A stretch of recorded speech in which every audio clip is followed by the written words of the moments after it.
في الفيديو ده هنعرف ايه اهم 4 اسرار اساسية للقبول في اي منحة. وللأسف لو اي نقطة من ال4 نقط دول وقعوا منك صعب جدا انك تتقبل في المنحة اللي انت بتقدم عليها. فلو انت مهتم كمل الفيديو معانا للآخر.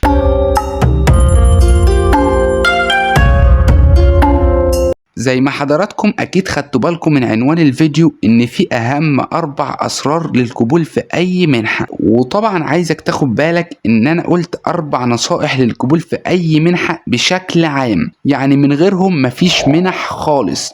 وفي المقابل لو انت مهتم بيهم هتقدر تتقبل في المنح عادي وبسهولة جدا. انا بس عايزك تكون عارف ان في تريكات تانية لكل منحة لوحدها بتفرق من منحة للتانية على حسب المنحة اللي انت بتقدم عليها. هتقولي برضو انت عايز تقول ايه؟ انا مش فاهمك. بص يا سيدي، ببساطة جدا في كذا حاجة بتزود فرص قبولك في المنح، والحاجات دي محدش يعرفها كتير. ان شاء الله هشرحها لحضراتكم في فيديوهات جاية، ولكن الفيديو اللي معانا النهاردة اللي هم ال4 اسرار اللي هتزود فرص قبولك في اي منحة دول اساسيات، يعني من غيرهم مفيش منح خالص نهائي. دول اساسيات القبول في اي منحة. المهم انا عايز اشرح لحضراتكم كل سر بالتفصيل، شرح مفصل يعني علشان الناس تفهم.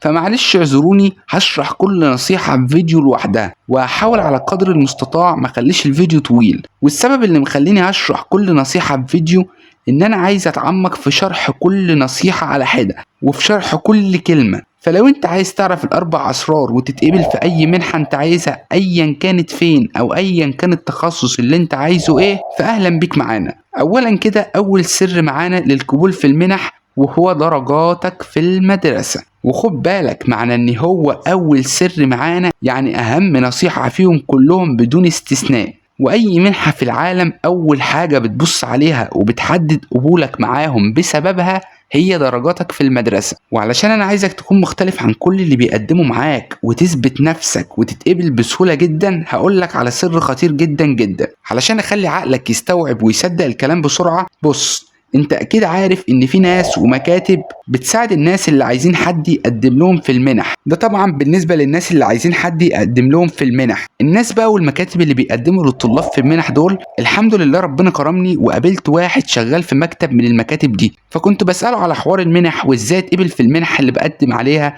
ايا كانت بقى وايا كان التخصص اللي انا عاوزه اتقبل في المنح عموما يعني، وازاي اكون مختلف عن كل اللي بيقدموا معايا واتقبل بسهولة وكل الكلام ده بقى. شوف والله العظيم، وخد بالك مش انا اللي بحلف، لا هو اللي قال لي الكلام ده بلسانه. قال لي اقسم بالله في ورق بالهبل مرمي عندنا في المكتب لطلاب ما اتقبلوش في المنح اللي كانوا عايزينها واحنا بنقدم لهم عليها. قال لي اكتر من 90% من الورق اللي في الادراج ده بسبب مجموعهم ما كانش عالي، وهو اللي قال لي مش انا اللي بقول. وقال لي خد بالك بقى في ملحوظه مهمه جدا. قلت له ايه؟ قال لي مثلا ما تكونش المنحه التركيه كمثال بس للتوضيح يعني، قال لي ما تكونش المنحه التركيه بتقبل الطلاب مثلا اللي جايبين 60% مثلا يعني. هو بقى قال لي مش معنى كده ان يكون هدفك انك تجيب 60% ولا حتى 70%، لا، حط هدف انك تجيب 100% مهما كانت المنحة اللي انت بتقدم عليها ايه. مالكش دعوة بالمنحة خالص، هات اخر مجموع تقدر تجيبه. لو قدرت تجيب 101% هاتهم. وقال لي هقول لك مثال هيوضح لك الموضوع اكتر. قلت له اتفضل. قال لي مثلا وليكن المنحة التركية مقدم عليها 10,000 طالب وهم عايزين 3,000 طالب، وقال لي خد بالك كل ال10,000 اللي مقدمين طالما هم قدموا في المنحة يبقى مجموعهم معدي 60%، يعني هم لو بمجموع المنحة هم معديين 60% ويتقبلوا عادي. بص بقى اللي هيحصل. طب دلوقتي المنحة عايزة 3,000 طالب، ال10,000 دول هنعمل فيهم ايه؟ اكيد انا وانت متاكدين انهم هياخدوا الطلاب اللي جايبين اعلى درجه، وهيفضلوا يقبلوا الطلاب، هيقبلوهم يقبلوا لغايه ما ياخدوا ال3000 كرسي ويخلصوا وخلاص المنحه تقفل على كده. احنا بقى نستفاد ايه من كده؟ ايا كانت المنحه اللي احنا بنقدم عليها ايه، بتقبل من كام؟ انت حط هدف تجيب اعلى مجموع تقدر تجيبه. لو قدرت تجيب 100% هات 100% وقدم على منحه جايبه 60% هتتقبل بسهوله جدا. واعمل اللي عليك، وخد بالك اهم حاجه تعمل اللي عليك وتسعى بكل اللي في ايدك دلوقتي، علشان ما تجيش تقول يا ريتني كنت عملت وتندم في وقت ما ينفعش فيه الندم بعد فوات الاوان. فاعمل بس انت اللي عليك وايا كانت النتيجه ايه، المهم تكون عامل اللي عليك قدام نفسك علشان ما تندمش. معلش طولنا في الملحوظة دي كتير، بس كان لازم نشرحها كويس علشان هي دي لغز الحلقة ولغز القبول لأي منحة كمان. المهم بعد ما خلصنا النقطة دي هننتقل لنقطة مهمة جدا جدا، ألا وهي طب معلش قبل ما ننتقل للنقطة دي، أكيد أغلب اللي بيتفرجوا عليا دلوقتي يا في ثانوي أو داخلين ثانوي، فالنقطة اللي معانا هي لو أنا مش عايز أخرج دروس بره ايا كان السبب اللي منعك ايه، لو انت محتار من الخروج للدروس ولا تاخد دروس اونلاين في البيت. بص يا سيدي، دي خالص خبرتي في حته الدروس ان كانت اونلاين او اوفلاين، وطبعا زي ما انت عارف ان كل حاجه ليها ميزتها وليها عيوبها، فما فيش حاجه بيرفكت خالص. انا هعمل لك مقارنه وهقول لك ايه الاحسن من وجهه نظري. بالنسبه للدروس الاونلاين، اول ميزه معانا بتوفر وقت اللبس والمواصلات والمشوار رايح جاي والزحمه وكل المواويل دي. تاني ميزه معانا مش هتتعب لانك بتذاكر في البيت وتحت المروحه ويمكن كمان على السرير،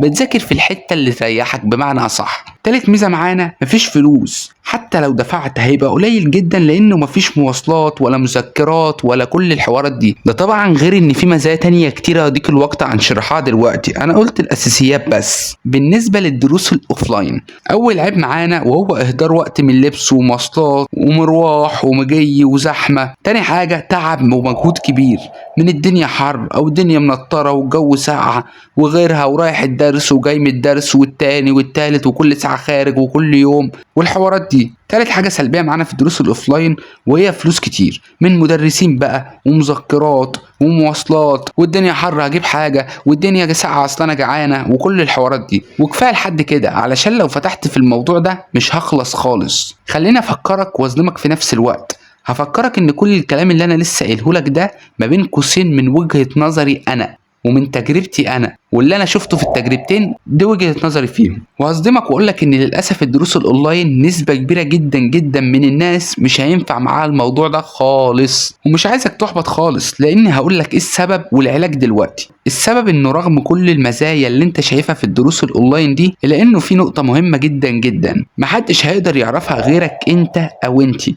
الا وهي لو مش عندك انضباط واستمرارية للاسف موضوع الدروس الاونلاين ده مش هينفع معاك خالص، لانك انت اللي هتكون رقيب على نفسك. مفيش حد هيقول لك قوم روح الدرس، او انت خايف من المدرس فتقوم تعمل الواجب وبتجري على الدرس وبتلبس مفيش كده خالص.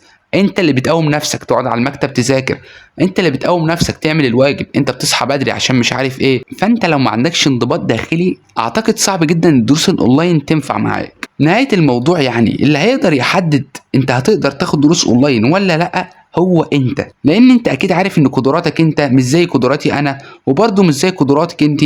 كل واحد فينا ربنا مديله نقطة قوة في حاجة معينة مختلفة تماما عن نقطة القوة بتاعتك انت او بتاعتك برضه. علشان كده انت اللي هتجاوب ان كنت تقدر ولا لا. انا اللي عليا وضحت لك الطريق وعرفتك المشاكل في كل طريق، انت شوف قدراتك واختار الانسب ليك واللي هينفعك. وسريعا كده قبل ما اقفل الحلقه لحبايبي اللي داخلين ثانوي او في ثانوي برضه، هقول لكم على افضل المدرسين الثانويه تقدروا تتابعوهم على اليوتيوب او على المنصات بتاعتهم اونلاين، وخد بالك دول احسن المدرسين ما بين قوسين برضه من وجهه نظري انا. انت شوف وحدد اللي هيناسبك ايه. المهم اول ماده معانا وهي الرياضه، وطبعا بيشرح كل فروع الرياضه كلها هو مستر لطفي زهران، ورأيي فيه انا ما شفتش في حياتي كلها مستر رياضه زيه.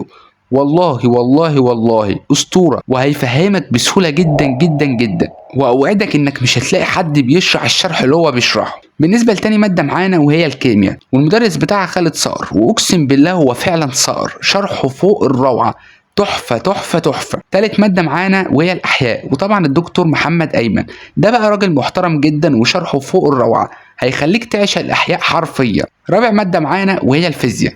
بص بالنسبه للفيزياء انا لحد دلوقتي بدور على مدرس حلو مش لاقي، ولكن اكتر واحد ارتحت له لغايه دلوقتي هو مستر احمد العرب، شرحه حلو مش بطال ولكن في احسن، والله انا مش بقلل منه، ده كتر خيره انه بيشرح لنا مجانا ومهتم بينا. بس انا بقول لك وجهة نظري، والله انا بحترمه جدا وهو راجل محترم جدا. وبس كده، دول كانوا اهم مدرسين للثانويه هيساعدوك وهيفرقوا معاك جدا خلال الثلاث سنين بتوع الثانوي، وطبعا ده لو انت هتذاكر اونلاين. وطبعا هسيب لحضراتكم لينكات القنوات المدرسين دي في الوصف وفي اول تعليق. واخيرا وليس اخيرا، شوفوا حضراتكم عايزين الفيديو الجاي عن ايه واكتبوا لي في التعليقات، واي حد من حضراتكم عنده اي استفسار يكتبوا لي في التعليقات. ولو عجبكم الفيديو ما تنسوناش من اللايك وتشترك في القناه علشان يوصلك كل جديد. وسلام.